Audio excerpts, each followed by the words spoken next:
Good evening, Brandy. How are you doing today? I'm good. How are you? Doing good. Just want to make sure we get all this out. Is there anything that you had on your mind today that you want to talk about? Um, Not really. Okay. Well, I know we talked about last time some interventions, primarily kind of keeping a journal of sorts, kind of recording your thoughts and being aware. Did you follow up on that? Did you do anything related to that, or Not really. No. can I ask what happened, or? I just forget. I don't know. It's just the last thing on my mind. I'm sorry. Oh, you don't have to apologize. I understand. I mean, you're busy and you have a lot of other things to concern yourself with, so I get it. Yeah, but it doesn't really help if I don't do it. True. So then let's talk about that. Why? Well, I know you said that you had a lot of other things on your mind. What other things were on your mind that kind of stopped you from getting to it? Well, like I was saying before, I remember when I get to work, like I wake up and the last thing I remember is to write stuff down. Like because I'm in such a hurry to get ready and leave, I don't remember, and then I get to work. But then by the time I remember at work, I'm already busy doing other stuff, like, getting my work together. And like Monday I was in the office for maybe like 30 minutes. I was gone all day. I did 4 home visits for like an hour and a half each. Man, that's a long time to be in someone's house. Yeah. So I was really busy on Monday. Yesterday, I did a lot, but it was mostly just I caught up on all of my notes, so I'm not behind anymore. Well, I wasn't behind anyway, but like I did all my notes from Friday and Monday, Okay. and then today I was busy again today. I did 2 home visits, but I also went to a place called Aviva and got like a whole bunch of clothes, and I was there for like an hour for families, like clothes and diapers and blankets and stuff. So, do you enjoy doing all these things? I mean, do you enjoy being busy like this? Yeah, it makes my day go by faster. Okay. But, I mean, I'm just exhausted today. I don't know if that's part of it or... Probably. Yeah. Work hard, kind of get tired, so, okay. Well, it's understandable then that you wouldn't, be so focused on something that's not pressing matter. So can we just talk it out then, and kind of talk about how your mornings went since we Sure. talked last? Yeah. Okay. Did you make any changes? Was there any areas? Well, Monday, I did feel a bit more positive. I actually got to work by like 8:15, which was a good thing. So Monday morning was good, and Monday I felt very productive. I was busy all day. I didn't really have a chance to like have any negative thoughts or anything, which I kind of noticed. Monday night was nice. I can't really remember what I did Monday night, but I do know I took the dogs for a walk, went and I did. And we've just been getting along, which is really good. Like, we haven't been arguing or anything. Well, that's good. Yeah. Yesterday morning was not so good. Actually, Monday night I stayed to work until 6 o'clock. Stayed at work until 6 o'clock.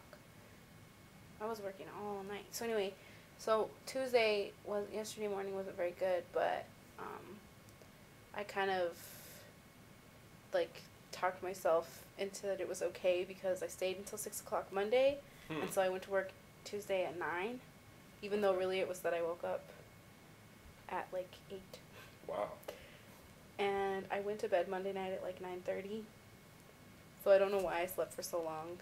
But really, like, Tuesday morning, I didn't really have time to take a shower, but I did anyway. And then, I don't know, I was having really weird dreams. Like, I had dreams about, it was as if, like, I actually woke up really sad yesterday morning, because I was having a dream that, have you ever seen Dexter?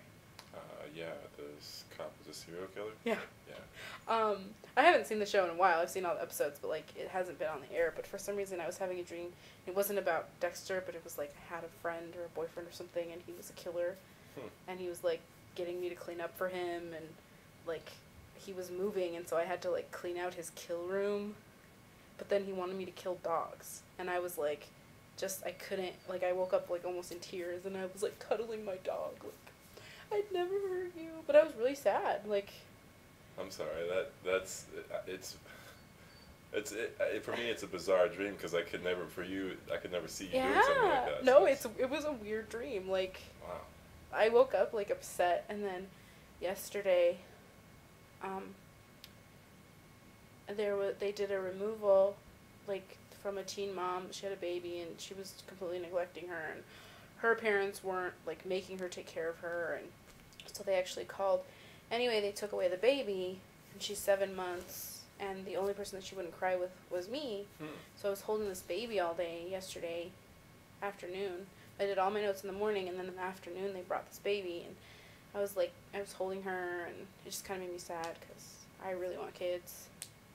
And, I don't know, I was just sad, and she was crying, and I could smell that she had a dirty diaper, and so I changed her, and she was just bawling. She had the worst diaper rash on the planet, and, like, then I noticed that, like, her belly button looked dirty, and so I took another, like, baby wipe and was, like, cleaning her belly button, and she was crying, and we realized that her belly button was infected. Aww. And then she had something on her scalp. There was, like, a big ring, and it wasn't, like, ringworm or anything, but it was, like, just dry skin, and there was no hair growing there, and it was just sad, and so I was just holding this baby all day, and it just made me sad, because it's, like, I want kids really bad, and, like, these people have kids and then just do nothing to their babies. So, yesterday was kind of a hard day, and then my sister had her baby, and didn't tell my mom, and it was just lots of drama and stupid stuff, and. Okay. Wow. So, it sounds like you had a very full day, but it was full of good things. Yeah. I mean, I know the baby situation is bad, but you got to experience something that was pretty enjoyable. Yeah. Okay. I noticed that caring for something, you kind of mentioned it, with the dog. You said, I just held my dog, and then the baby again, you were holding something, that you feel like taking care of something, right? Mm-hmm. Is that something that fulfills you? Yeah. Yeah, it does. It's just, I get to the point where I wish someone would take care of me. Because nobody takes care of me. That was kind of what I was thinking, was you take care of yourself. But I don't. I take care of everybody else. I can take care of everybody else. I don't know how to take care of myself. How does that work? You don't know how to... I don't know. I think that's the biggest problem. Okay. Well, sorry, we kind of got off track, but... I guess that was my fault.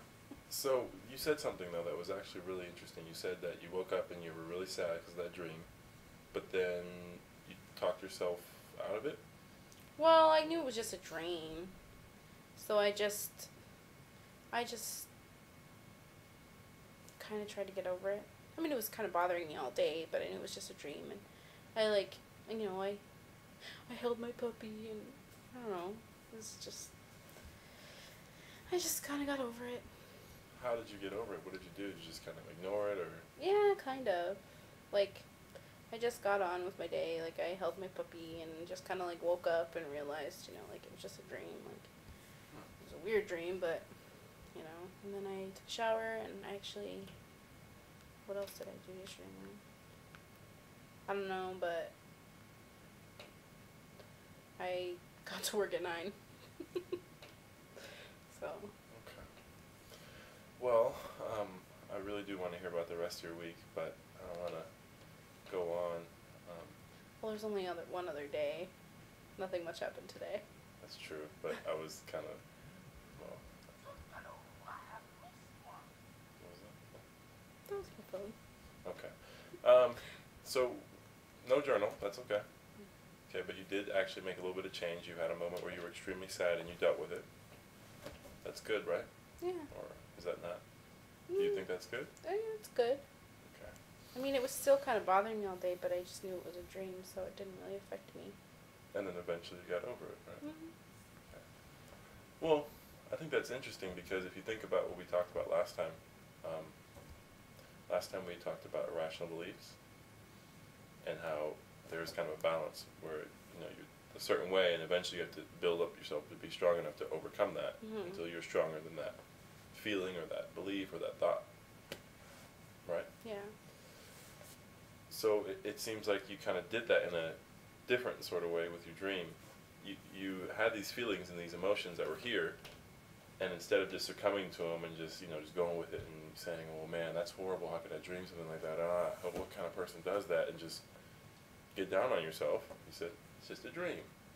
You kind of got, well, no, it's a bad dream, but it's okay. It's just a dream. You see how you changed that, and then by the end of the day, it was. Are you seeing what I'm getting at here? I What do am. you think? Well, you're saying that I should be able to do that with other things too, or I should look at it in that way. Like these are my irrational thoughts, and they're not real, and I need to think about them differently. There you go. And then over time, they will change. But it's harder because I feel like they are real, even though I know they're irrational beliefs. Let's talk about that.